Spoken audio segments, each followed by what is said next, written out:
Hallo, schön, dass du da bist. Mein Name ist Frederik und heute möchte ich dir in Ruhe erzählen, welche 7 Gewohnheiten mein Leben innerhalb von 30 Tagen spürbar verändert haben. Ich sage das bewusst, ohne große Versprechen. Mit 35 plus weiß man, das Leben wird nicht plötzlich leicht, nur weil man ein paar Dinge richtig macht. Es gibt Verpflichtungen, alte Muster, Stress, manchmal auch körperliche Themen. Und trotzdem, es gibt Stellschrauben, die einen enormen Unterschied machen können, nicht über Nacht, aber innerhalb eines Monats. Bei mir war es keine große Krise, es war dieses schleichende Gefühl, das viele kennen. Ich war ständig beschäftigt, aber nicht wirklich zufrieden. Der Tag war voll, aber am Ende fehlte dieses Gefühl von, ich habe mein Leben gestaltet. Stattdessen reagieren, hetzen, Dinge irgendwie abarbeiten. Und ich erinnere mich an einen ganz normalen Morgen, der für mich so eine Art Wendepunkt war. Ich stand in der Küche, Kaffee in der Hand, Handy in der anderen. Ich war noch nicht richtig wach, aber mein Kopf war schon in Mails, in Nachrichten, in irgendeinem Drama, das gar nicht meins war. Und ich dachte, wenn ich meinen Tag so beginne, dann ist es eigentlich egal, wie sehr ich mich zusammenreiße. Dann starte ich schon fremdgesteuert. Also habe ich einen Deal mit mir selbst gemacht. 30 Tage Experiment. Nicht neues Leben, nicht perfekte Routine, sondern 7 kleine Gewohnheiten testen und schauen, was passiert. Ich erzähle dir das heute als persönliches Video, nicht als Coach-Ansage, nicht als „Du musst nur“, sondern als Erfahrung. Was hat bei mir funktioniert? Wo bin ich gescheitert? Und wie bin ich zurückgekommen? Wenn du magst, nimm dir beim Zuschauen innerlich eine Notiz. Welche Stelle trifft dich? Welche Gewohnheit wäre für dich gerade die wichtigste? Du musst nicht alles machen. Oft reicht eine einzige Veränderung, die wie ein Dominostein wirkt. Gewohnheit 1. Die ersten Minuten des Tages gehören mir. Kein Handy am Anfang. Ich fange mit der Gewohnheit an, die fast lächerlich einfach klingt und bei mir trotzdem den größten Effekt hatte.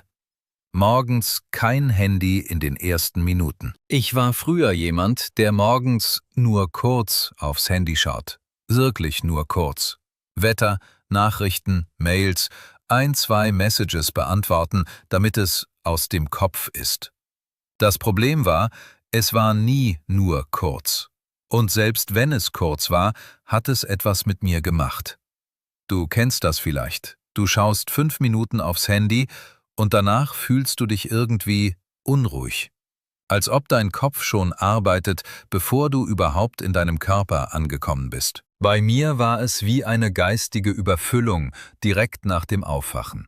Nicht, weil ich schwach bin, sondern weil das Handy eine Maschine ist, die um Aufmerksamkeit kämpft. Und morgens ist dein Gehirn am empfindlichsten. Ich habe dann eine kleine praktische Änderung gemacht. Ich habe mein Handy abends nicht mehr neben das Bett gelegt. Nicht als große Anti-Tech-Religion, sondern als simple Barriere.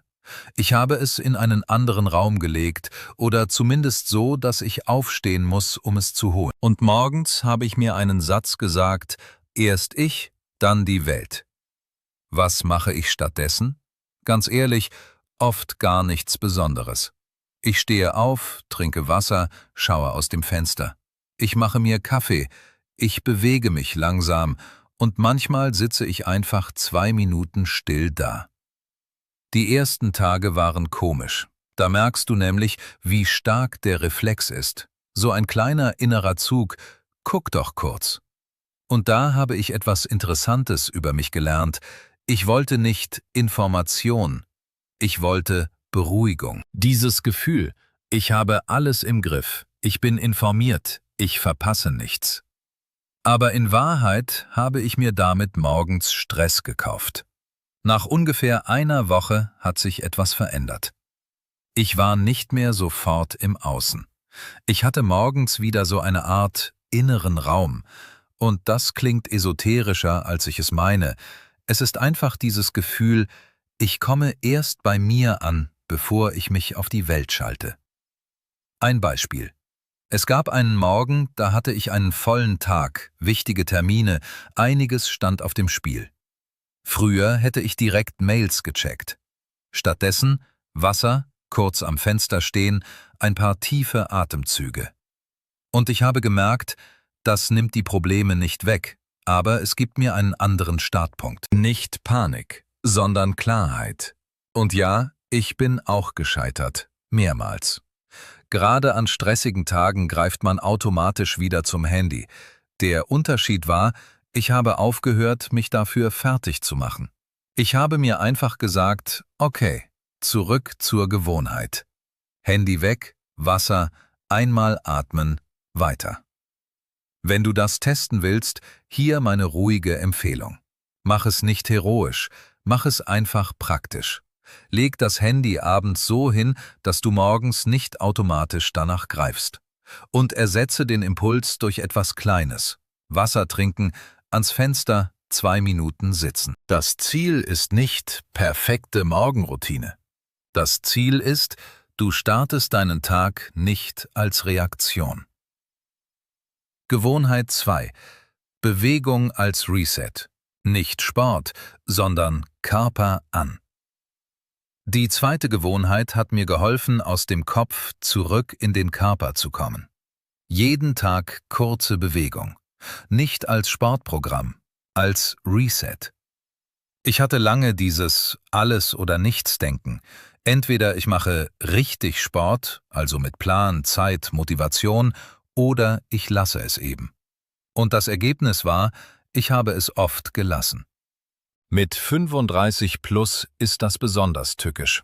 Der Alltag frisst die Zeit. Und wenn du dann noch müde bist, wirst du nicht plötzlich zum Fitnessmenschen. Also habe ich Bewegung neu definiert, nicht als Leistung, sondern als Signal. Ein Signal an mein Nervensystem, wir sind nicht im Energiesparmodus, wir leben. Ich habe mir als Regel gesetzt, nie null.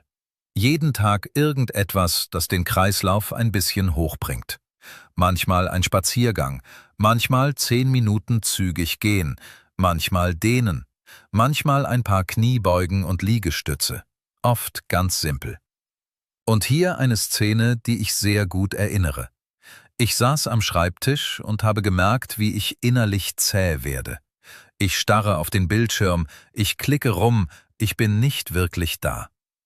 Früher hätte ich das mit Kaffee oder mit Zähne zusammenbeißen gelöst.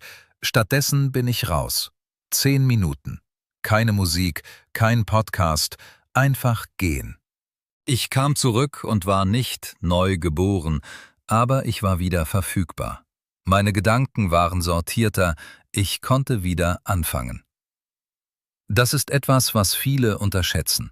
Bewegung ist nicht nur Fitness. Es ist psychische Selbstregulation. Und noch eine ehrliche Beobachtung: Wenn ich mich bewegt habe, habe ich mich automatisch etwas mehr wie jemand gefühlt, der sich um sich kümmert. Und das verändert Entscheidungen. Du isst anders, du schläfst anders, du gehst anders mit dir um. Nicht perfekt, aber ein bisschen. Wenn du das testen willst, mach es klein, wirklich klein. 5 Minuten zählen, 10 Minuten zählen. Ein Spaziergang um den Block zählt. Und wenn du an einem Tag komplett platt bist, dann mach das Minimum.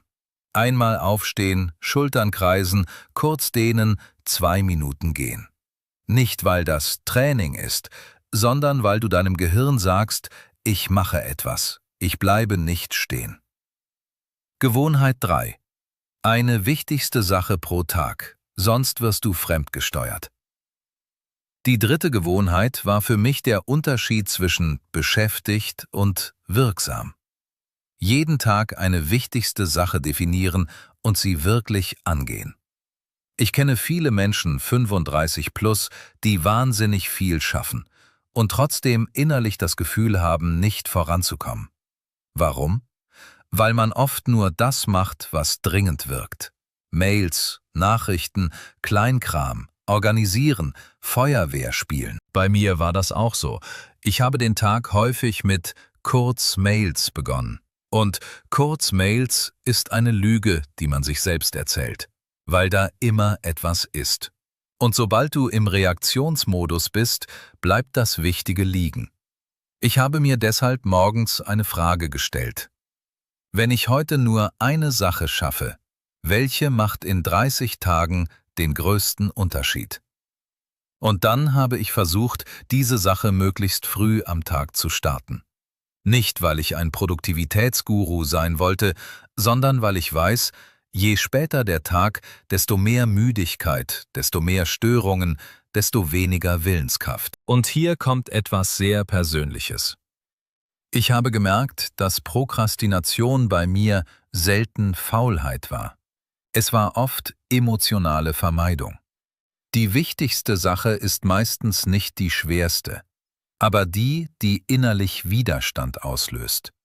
Ein Gespräch, das unangenehm ist. Eine Entscheidung, die Konsequenzen hat.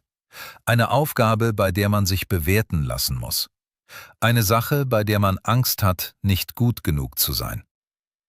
Ich erinnere mich an Tage, da habe ich lieber 10 kleine Dinge erledigt, nur um dieses eine Thema nicht anzufassen.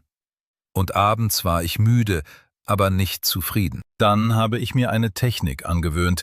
Ich mache die wichtigste Sache so klein, dass ich nicht ausweichen kann. Nicht Projekt fertigstellen, sondern Dokument öffnen und Überschrift schreiben.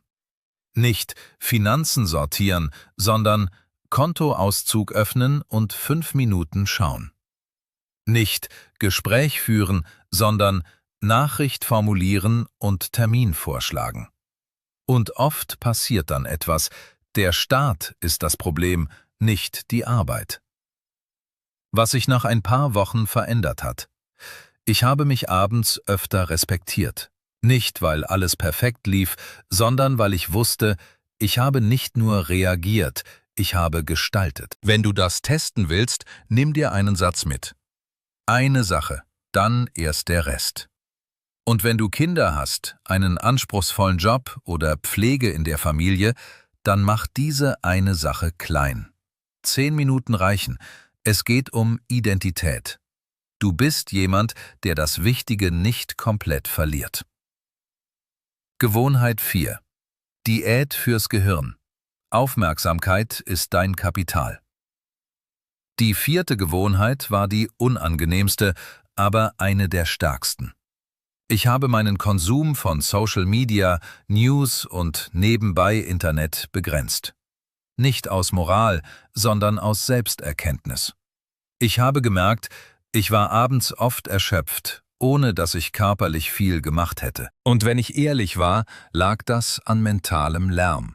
Zu viele Reize, zu viele Meinungen, zu viele kleine emotionale Peaks. Das Gemeine ist, du merkst es nicht sofort. Du denkst, ich entspanne mich doch gerade. Aber dein Nervensystem entspannt nicht, wenn es in Dauerinput ist. Ich habe deshalb etwas sehr Konkretes gemacht. Ich habe mir feste Zeiten gesetzt, wann ich Social Media und News konsumiere. Nicht ständig zwischendurch, sondern bewusst. Und ich habe eine Frage eingeführt, die mich mehrmals am Tag gerettet hat. Wovor laufe ich gerade weg? Denn oft ist das Scrollen nicht Langeweile, es ist Flucht. Flucht vor Überforderung, vor dem Start, vor einem Gefühl, vor einer unangenehmen Aufgabe. Manchmal auch vor Einsamkeit. Ich erinnere mich an einen Abend, an dem ich ganz automatisch zum Handy gegriffen habe. Und ich habe mich gefragt, warum jetzt? Die Antwort war, ich wollte nicht darüber nachdenken, dass ich ein Gespräch aufschieben muss, das mir auf dem Herzen liegt. Das Handy war ein Betäubungsmittel. Diese Erkenntnis hat mich nicht perfekt gemacht, aber sie hat mir Wahlfreiheit gegeben. Und das ist für mich der Kern von Selbstentwicklung. Nicht Disziplin als Härte, sondern Bewusstsein als Freiheit.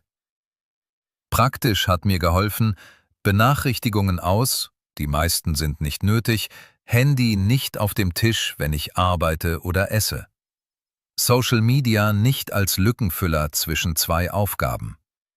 Und ich habe mir erlaubt, Rückfälle neutral zu sehen. Wenn ich doch viel konsumiert habe, habe ich nicht gesagt, ich bin schwach. Ich habe gesagt, aha, ich war überfordert oder müde oder ich habe mich gedrückt.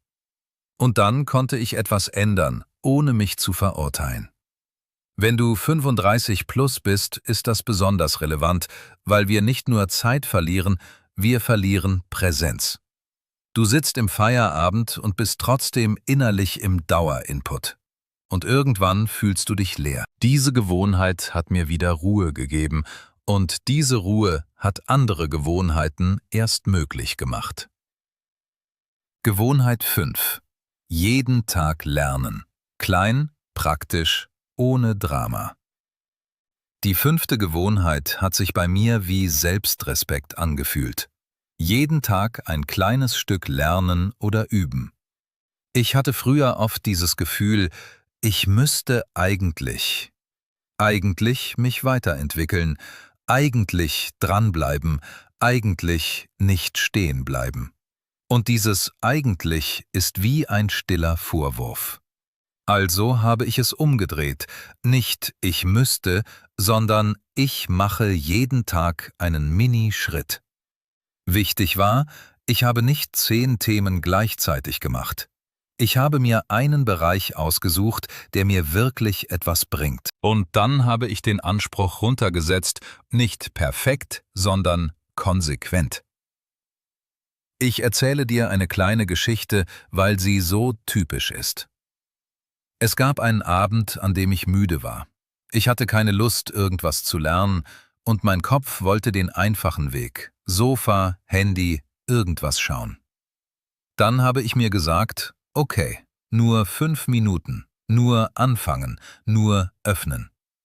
Und das ist der Trick. 5 Minuten sind nicht bedrohlich. 5 Minuten kann man immer irgendwie. Und oft, nicht immer, aber oft, machst du dann doch länger, weil du schon drin bist. Aber selbst wenn nicht, du gehst ins Bett mit einem Gefühl, das viele Erwachsene viel zu selten haben.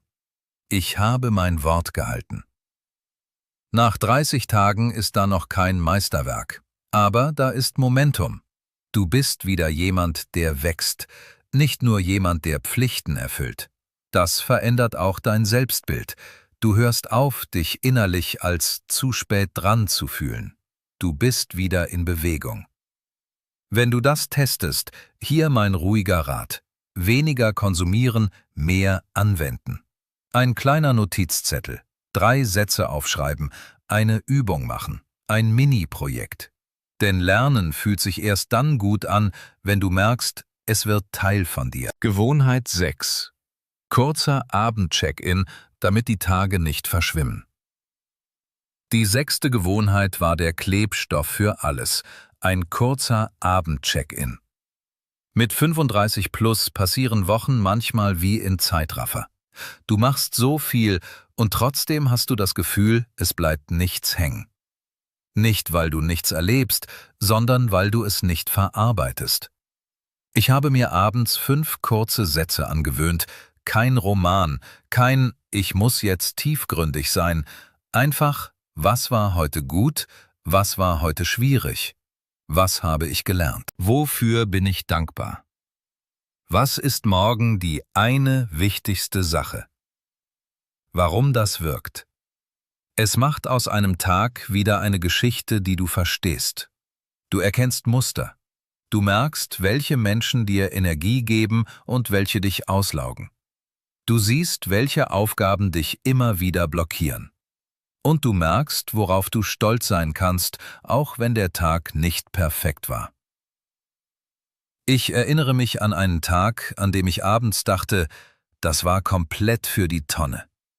Und dann habe ich meinen Check-in gemacht und gemerkt, es gab einen Moment, der gut war. Ein Gespräch, ein kleiner Erfolg, ein Schritt. Nicht um mir die Realität schön zu reden, sondern um sie vollständig zu sehen. Und ein weiterer Punkt, der mich überrascht hat. Ich habe gemerkt, wie viele meiner Stressgefühle aus offenen Schleifen kommen. Dinge, die nicht abgeschlossen sind. Entscheidungen, die ich schiebe. Gespräche, die ich vermeide.